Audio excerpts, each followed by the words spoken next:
जय श्री राम भाइयों। चंद्रहास का भाग दूसरा।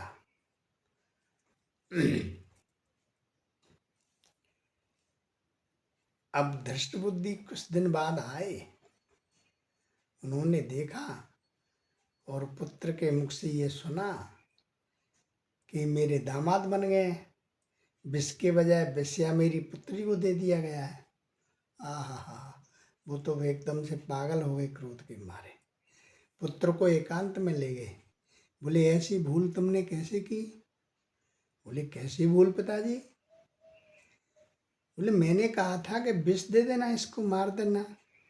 बोले आपने तो चिट्ठी में लिखा था कि विषया दे देना जल्दी। चिट्ठी को देख करके खोल करके देखा तो उसमें विषया था। वो विचार करने लगा ऐसी गलती मुझसे कैसे हो गई, लेकिन वो तो परमात्मा ने करा दी। अब बोले नहीं, इसको तो जिंदा नहीं छोड़ना है, ये दासी पुत्र है, ब्रह्म में पड़ा हुआ था, दृष्ट बुद्धि, और नाम ही उसका दृष्ट बुद्धि था। चंद्रहास से बोले दामाद जी, हमारी परंपरा में हमारी कुलदेवी हैं, उनका पूजन करके आइए। आप विवाह के बाद पूजन होता है, आप अकेले जाइए और वहाँ पहले से 2 जल्लाद बिठा दिए मंदिर में। बोले पूजा करने आएगा, जो भी आए उसको मार डालना पहले। ठीक है।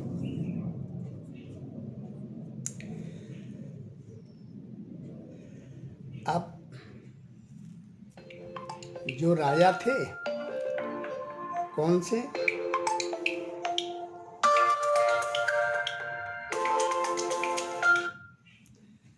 जो राजा थे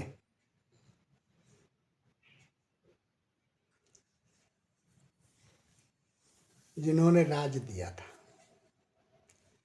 उनका संदेश वाहक आ गया। बोले राजकाज के बहुत ही इमीडिएटली काम से बुलाया आपको चंद्रहास को। मदन सेन साथ में थे, उनके साले। मदन सेन कहने लगे जीजा जी आप जल्दी से जाइए, पूजा मैं कर दूंगा आपकी, कोई बात नहीं, देवी से क्षमा याचना कर लेना। चंद्रहास चले गए, मदन सेन पूजा करने गए। वो जो बैठे जल्लाद थे उनके पिता ने बिठाया, उन्होंने उसको मार दिया। लो, जो तो को कांटा वे बाय वो फूल, और तो फूल के फूले बाको है त्रिशूल। जो कुआ खोदता है वो सो खाई में वही गिर जाता है। अब दृष्ट बुद्धि को समाचार मिला कि आपका पुत्र तो देवी के मंत्र में मरा पड़ा है। दृष्ट बुद्धि गए, अपने सिर में पत्थर दे दे करके वो भी मर गए। जैसा किया वैसा। चंद्रहास को पहुंच करके जब ये समाचार सुना कि हमारे साले और ससुर दोनों ही खत्म हो गए, चंद्रहास दौड़े आए।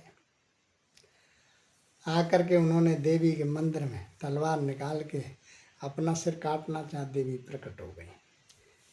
बोले बालक आपको अभी और बहुत कुछ करना है। बोले नहीं, ये हमारी वजह से दोनों। बोले दृष्ट बुद्धि तुम्हारा द्रोही था, ससुर के रूप में बहुत बड़ा ये शत्रु था, कोई बात नहीं, मर जान दो।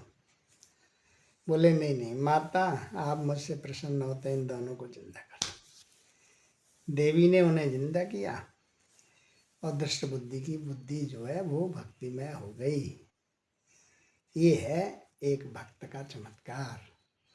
तब कहा है कि जा खुदा के साइया मार सके न कोई, चाहे जगबैरी क्यों न हुए, कोई बाल बांका नहीं कर सकता है। ये बहुत ही शिक्षादायक और परमात्मा में विश्वास करने योग्य संकलन मैंने आपको सुनाया। आप जो है परमात्मा में विश्वास करिए, निश्चित करिए, गुरुओं पर, संतों पर, परमात्मा में विश्वास रखिए। लेकिन हम गुरुओं से ज़्यादा गूगल पर विश्वास करते हैं, ये सबसे बड़ी विडम्बना है। जय श्री राम। मस्त रहें, व्यस्त रहें, खुश रहें, आनंद रहें। जय हो।